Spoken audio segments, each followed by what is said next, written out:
This is Nightline and I'm Muhammed Ahmad Hamdan. News making the headlines.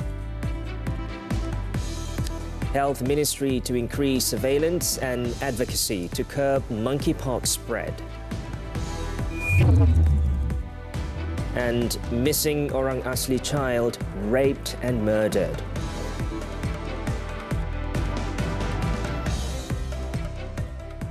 Good morning. Police have confirmed that a 10-year-old Orang Asli child who was found dead in a swampy area in Kampung Bersah, Pos Kuala Mu in Perak is believed to have been raped before she was murdered. Following this development, police have arrested a 17-year-old male suspect at his residence in the same village at 5:30 p.m. on Sunday. Authorities will present the suspect at the Sungai Siput Magistrates Court on Monday to obtain a remand order to facilitate investigations into the murder.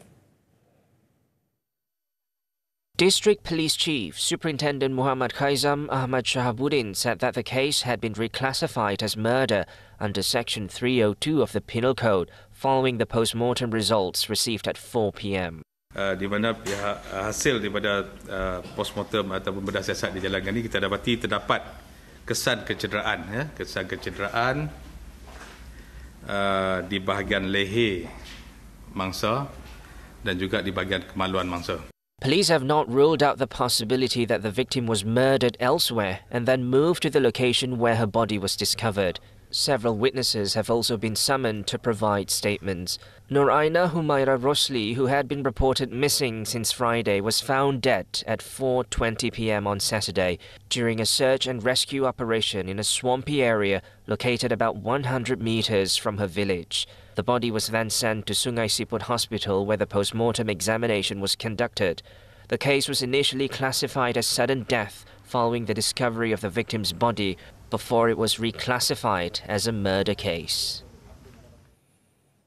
Meanwhile, the victim's father, 48-year-old Sri Muhydin, expressed his regret for not being able to find his daughter, the eldest of two children, due to heavy rain on the night of the incident. He also described the situation as unusual. Semalamnya kami cari di sebelah bukit, memang tak jumpa. Rupanya ada di sebelah rumah sahaja, sebelah jalan sahaja. Di situlah mangsa dia dah meninggal. Keadaannya agak berlumpur dan kekuasaan berair tempat itu. He added that the area where the victim's body was discovered is rarely visited by villagers. This as the location is known to be infested with venomous animals, including snakes. In Selangor, a married couple have been remanded to assist police investigations for allegedly abusing their 8-year-old daughter, which led to her death at an apartment in Rawang on Saturday. Gombak Police Chief Assistant Commissioner Nur Arifin Muhammad Nasir said a 7-day remand order until August 24th has been issued against both suspects, who are the biological mother and stepfather of the child. Hasil siasatan mendapati mangsa telah disahkan meninggal dunia di rumahnya oleh pembantu pegawai perubatan Hospital Sungai Buloh pada 17 bulan 8 2024. Manakala pemeriksaan awal pihak polis terhadap mangsa mendapati terdapat kesan kecederaan dan lebam di beberapa bahagian seperti di muka, bibir, peha, bawah dagu, kedua-dua bahagian tangan dan kaki. In a statement earlier, Nur Arifin said that the victim's body was sent to Sungai Buloh Hospital for post-mortem.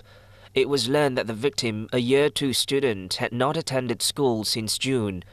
The male and female suspects, aged 29 and 28 respectively, who worked as a security guard and ice cream maker, were arrested at 9 p.m. after police received information about the victim's death at her house in Bandar Tasik Putri at 3:27 p.m. on the same day. The case is being investigated under the Penal Code for murder. Moving on, the Health Ministry MOH will increase surveillance and advocacy in an effort to contain the spread of Mpox, previously known as monkeypox, in Malaysia. This follows the declaration of the viral illness as a public health emergency of international concern for the second time by the World Health Organization (WHO) last week. In a statement on Sunday, the MOH informed that the declaration was made by the WHO following an outbreak of a new and more deadly strain of Mpox known as Clade 1b, which originated in the Democratic Republic of Congo and has been detected outside the African continent. Mpox was first declared a global public health emergency on July 23, 2022, and the status was rescinded on May 11th last year. The ministry also announced that surveillance will be increased at all of Malaysia's international entry points.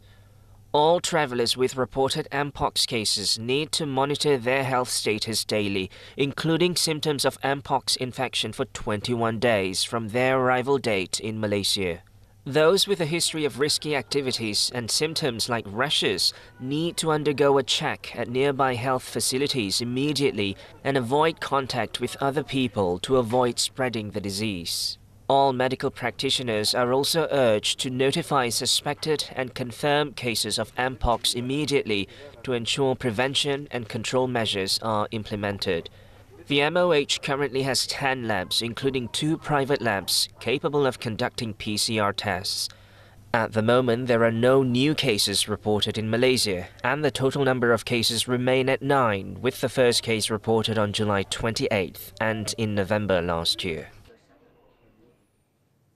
Prime Minister Datuk Sri Anwar Ibrahim described the close bilateral relations between Malaysia and Brunei is prevailing at the highest level at the moment. He said the official visit of Brunei Crown Prince Pangeran Muda Crown Prince Al-Muhtadi Billah Sultan Hassan Al-Bolkiah to Malaysia is an important signal to the country that the entire leadership of Brunei is determined to strengthen bilateral cooperation. On Sunday, Anwar received a courtesy visit from the Crown Prince Al-Muhtadi Billah at the Sri Perdana complex in Putrajaya at 11:25 a.m. The arrival of the Crown Prince and his wife, Pangeran Anak Isteri Pangeran Anak Sarah, was also greeted by the Prime Minister's wife, Datuk Sri Dr. Wan Azizah Wan Ismail.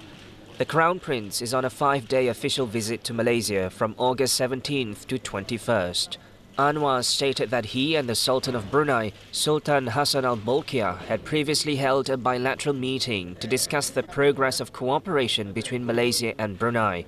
Sultan Hassan Al-Bolkiah and his consort, Raja Isteri Pangeran Anak Saleha, also attended the installation ceremony of His Majesty Sultan Ibrahim, the King of Malaysia, at Istana Negara on July 20th.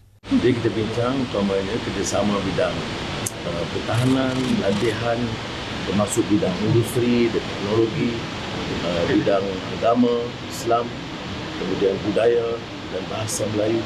Ini semua dibicarakan, termasuk memberi ruang kepada anak-anak kita ke Brunei dan anak-anak Brunei ke Malaysia. Brunei is Malaysia's 6th largest trading partner among ASEAN member countries in 2023, with a trade volume of 9.31 billion ringgit. Meanwhile, Anwar said that Barisan Nasional's victory with a larger majority in the Nenggiri state by-election on Saturday shows that the people are rejecting a political culture of insults and slander. The Prime Minister also stated that BN's win would also serve as a morale boost for the Madani government to continue its efforts to safeguard the welfare of the people and elevate the nation's prosperity to the highest level. In a post on his Facebook account on Sunday, Anwar said BN's victory proved that the people of Kelantan had accepted the unity within the current government coalition. He added that the win also reflects the people's trust as they increasingly align themselves with the wave of change under the Madani government, and is also in line with the signs of the country's economic growth, which has been flourishing lately. Describing the Nenggiri by-election result as surprising, Anwar also said that the victory will encourage BN as well as Pakatan Harapan and partners in the unity government to work even harder. In addition, he believes that the people also has recognized UMNO's ability to gain support from the Malay and Orang Asli communities in the Perikatan Nasional stronghold in Kelantan. On Saturday night, BN candidate Muhammad Azmawi Fikri Abdul Ghani was announced the winner of the by-election with a convincing majority of 3,352 votes. The Kelantan UMNO Youth Chief secured 9,091 votes, defeating past candidate Muhammad Rizwadi Ismail representing PN, who garnered 5,739 votes. Malaysia's economy is expected to continue strengthening after its gross domestic product GDP expanded by 5.9% in the second quarter of the year, setting the 2024 growth forecast at between 4.6 and 5.4%. This strong performance, which surpassed earlier forecasts, is likely to boost investor confidence and could lead to increased government spending on infrastructure, further stimulating the country's economy. Nightline's Muhammad Nadir Azfar Mazlan reports. According to economist Dr. Jeffrey Williams, Malaysia's current economic growth is driven by the private sector, which has been fueling expansion through increased investments and consumer spending. This shows that actually this is a private sector-driven growth profile, and that's quite good because it signals that perhaps consumers are more confident than they have been in the past. Perhaps they're settling down after the post-COVID period. And as consumers settle down, companies become more confident that they're going to find buyers for their products and services, and so they will be investing. And so that also is very positive in terms of the investment environment. We've also, of course, seen quite a lot of foreign direct investment, which has added to that private investment growth overall. Meanwhile, Bank Muamalat Malaysia Berhad Chief Economist Dr. Muhammad Afzal Nizam Abdul Rashid highlights the importance of the domestic economy to Malaysia's GDP growth. The domestic economy will continue to be the main primary drivers for our economy. The implementations of the flexible accounts withdrawal in EPF among EPF members and the cash transfers programs, the implementations of the key infrastructure projects, and the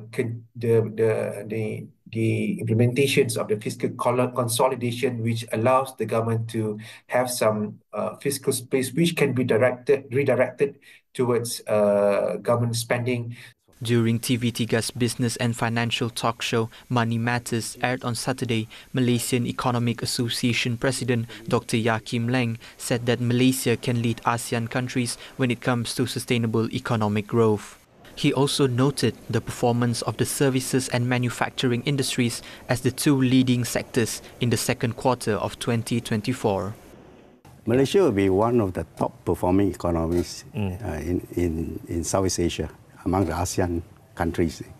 And also because Malaysian economy is highly diversified, so we will be able to capitalize on the sustained global demand. You see. On the supply side, you will see that our two leading sectors are services and economy, and services and manufacturing. You see. So manufacturing, we see that it has outperformed over the first quarter.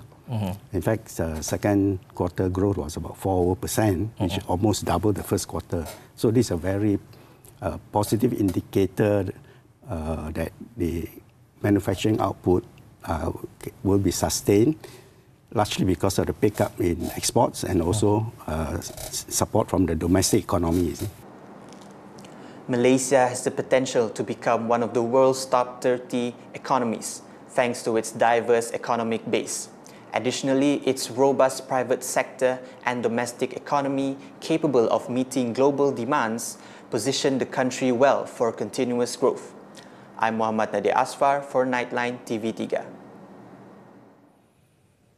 Brigadier National Chairman Tan Sri Muhydin Yassin will be called to provide his statement on Tuesday over his speech that allegedly touched on 3R or race, religion and royalty while campaigning for the recent Nenggiri by-election. Inspector General of Police Tan Sri Razaruddin Hussein said the police have received 29 reports from various parties regarding the matter so far. Razaruddin said Muhydin was called to facilitate investigations after 29 police reports were lodged in all districts in Pahang. A speech by the former Prime Minister allegedly touching the sovereignty of the Sultan of Pahang, Al-Sultan Abdullah Riayatuddin Al-Mustafa Billah Shah, during his tenure as the 16th Yang di-Pertuan Agong had gone viral recently. UMNO Vice President Datuk Sri Wan Rosdi Wan Ismail also expressed his disappointment over Muhydin's speech in a Facebook post on Saturday and urged the authorities to act against the Pagoh MP. Paetong Tan sworn in as Thai PM. This and more from the Foreign Front when we return. Ahli geologi muda berilmu tinggi mengenal pasti lokasi khazanah di perut bumi. Tukang tradisional, tangan kreatif dan berseni. Gabungan terhasil emas menawan hati. Saksikan Majalah 3 Isnin 9 malam dan stream sekarang melalui Tonton.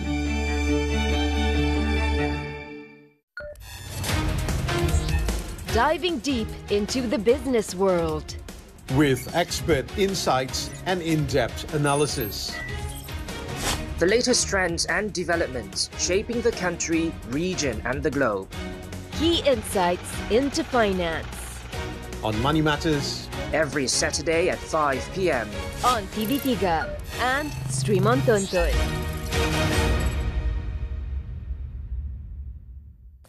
Onto the foreign front. Thailand's king on Sunday endorsed 37-year-old Paetong Tan Shinawat as the country's new prime minister, the youngest in the kingdom's history, 2 days after her election by parliament.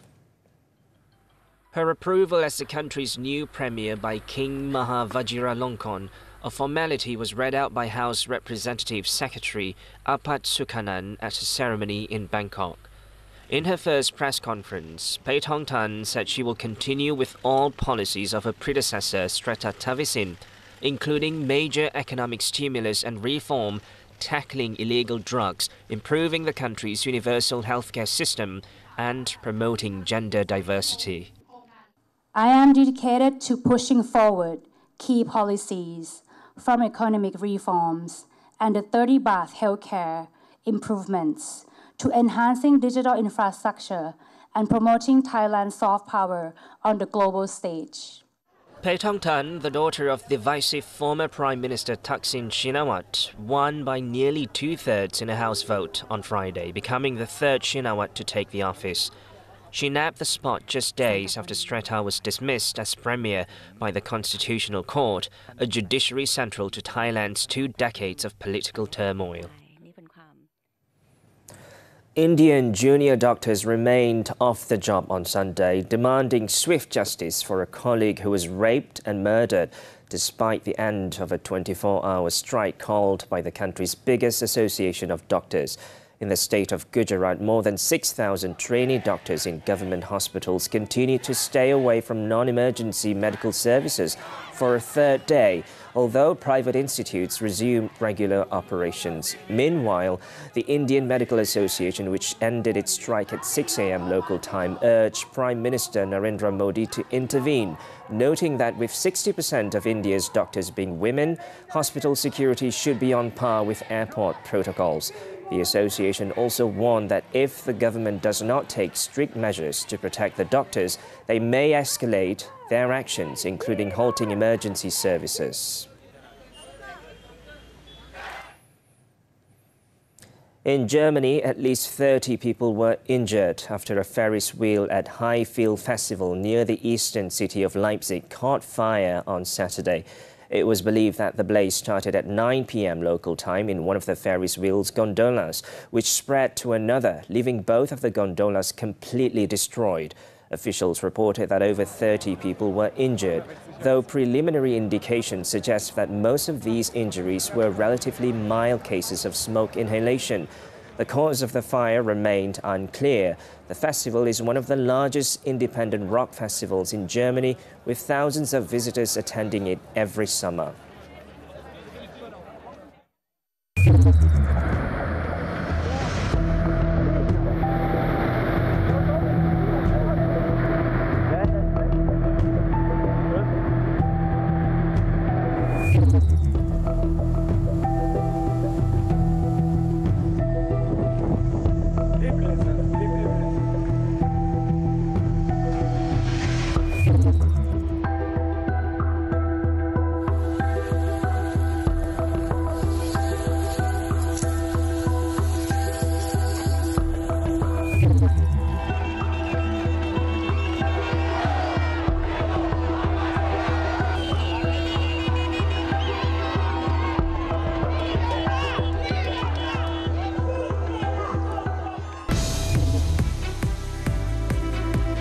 Leverkusen enjoy a bright start to new season. Action from German Super Cup right after this short break. Don't go away.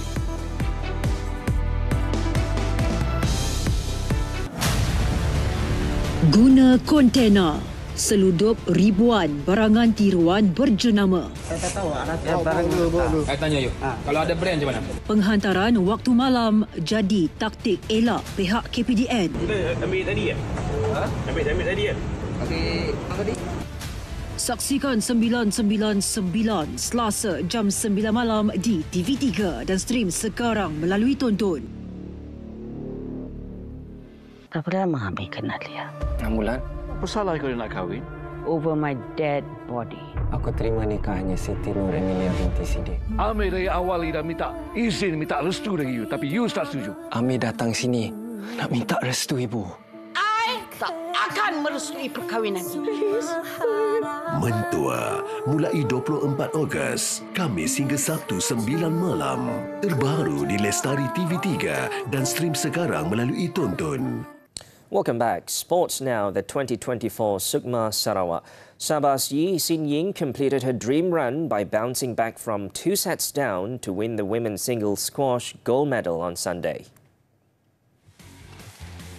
21-year-old Sin Ying followed up her stunning semi-final win over two-time national champion Aira Azman of Kedah with another superb display, defeating her national teammate K. Savitra 9-11, 7-11, 11-8, 11-7, 11-8 in the final. Sin Ying now hopes to claim gold in the women's doubles with partner Dois Lee.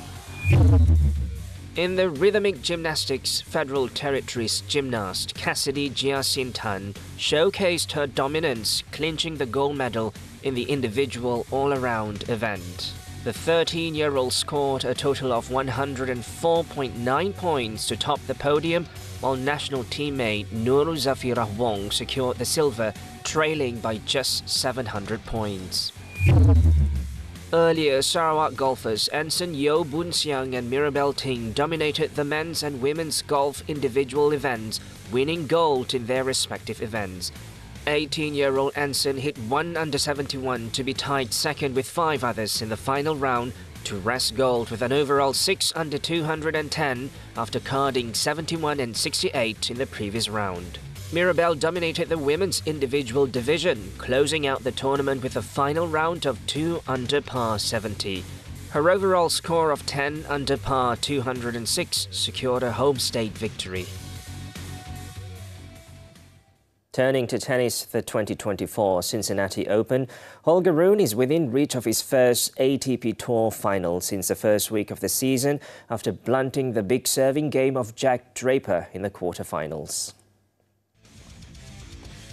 Rune converted all 3 breakpoint chances he earned and refused to surrender his own serve despite coming under sustained attack in the second set.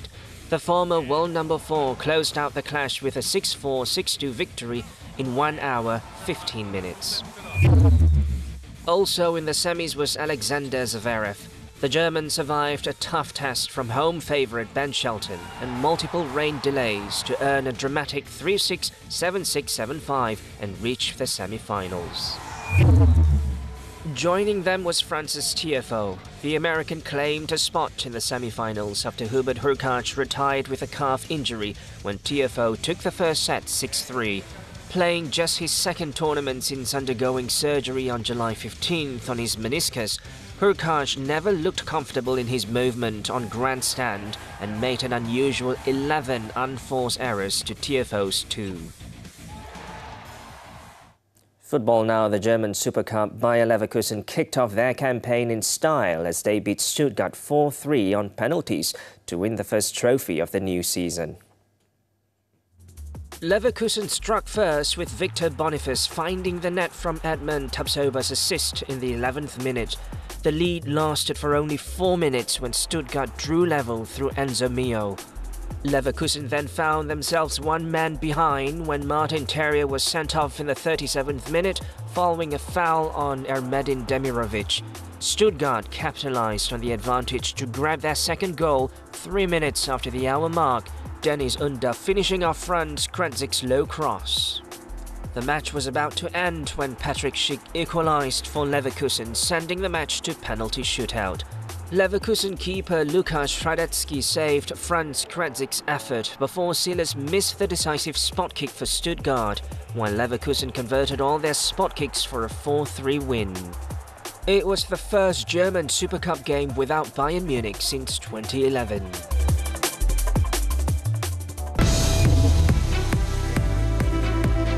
We're going for a short break now. When we return, women posing as ghosts nabbed in Johor.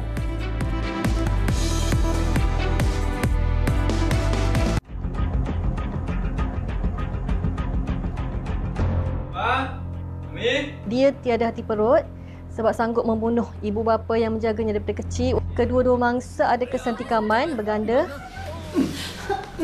Tan Kim Jo, 73, dan isterinya Eng Chong Hua, 67, adalah disebabkan kecederaan parah akibat tikaman berganda.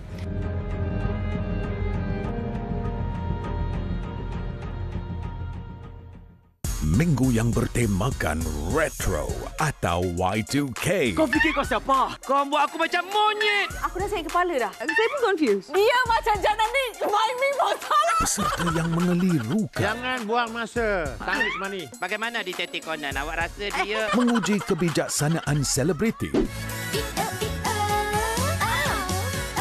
Ahad ini 9 malam. Hanya di TV3. Welcome back. The Kedah Department of Environment DOE is investigating the disposal of suspected scheduled waste believed to be latex gloves at a factory construction site in Kulim. Its director Sharifah Zakia Said Sahab said this after the department received a complaint about the illegal dumping incident on Friday.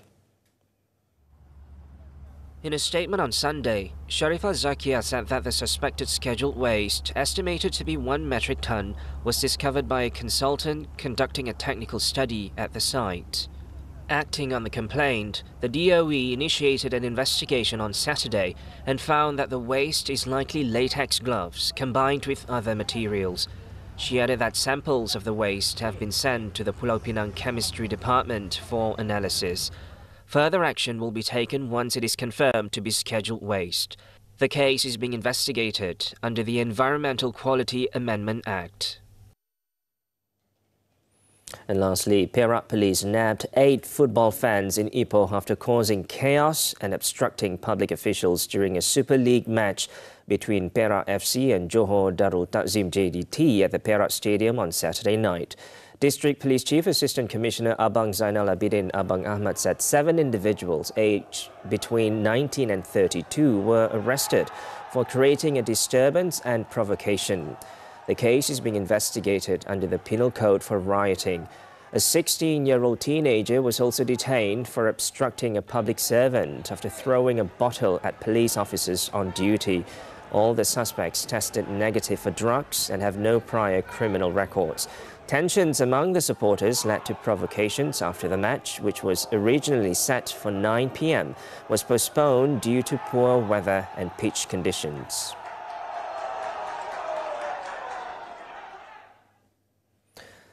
Lastly, Johor police have arrested a woman believed to have mental health issues after nearly 3 weeks of viral reports about a ghost sighting in Johor Bahru. The 31-year-old homeless woman who has been harassing motorists around Jalan Austin Heights Utama was nabbed by police at 10:51 p.m. on Saturday. Johor Bahru South Police Chief, Assistant Commissioner Raub Selamat said that based on initial investigations, the woman had pretended to be a ghost to frighten road users. She would rush towards motorists and kick their vehicles before feigning injury to demand money from the drivers as compensation for the alleged accidents. A background check revealed the suspect had a criminal record and had been admitted to the Sultan Ismail Hospital in 2022 and 2023 due to accidents and depression. The suspect had been sought by police after a video of her went viral on social media on July 27th, showing an individual resembling a ghost scaring motorists on the road. Authorities then conducted patrols to locate and apprehend the woman, but failed as she was able to elude cops. It was reported that the woman would also make eerie noises during the incidents. The case is being investigated under the Penal Code, Road Transport Act and Road Traffic Rules.